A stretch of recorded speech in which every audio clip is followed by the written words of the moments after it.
نبی علیہ الصلوۃ والسلام او فرمایل تاسو چې کله ودکېږئ نو خپل ډیوه بندوي.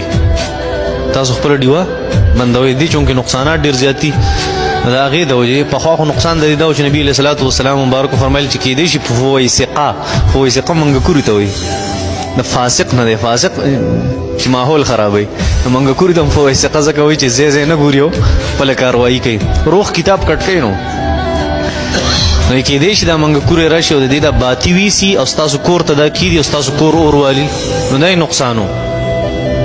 اوس چې کوم نقصان دی ساينس وایي د انسان په دماغو کې یو حصه ده.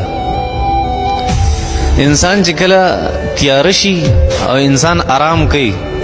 او لایټ بند کړي د ده د دماغو هغه خاص حصه هغه یو قسم فلویډ خارجي او د هغې فلویډ کار دا دی چې انسان په جسم کې هغه خورېږي نو بیا انسان ته کینسر نه لګي او هغه په تیاره کې کېږي په رڼا کې هغه فلویډ نه خارجي. دغه فایده ده ښه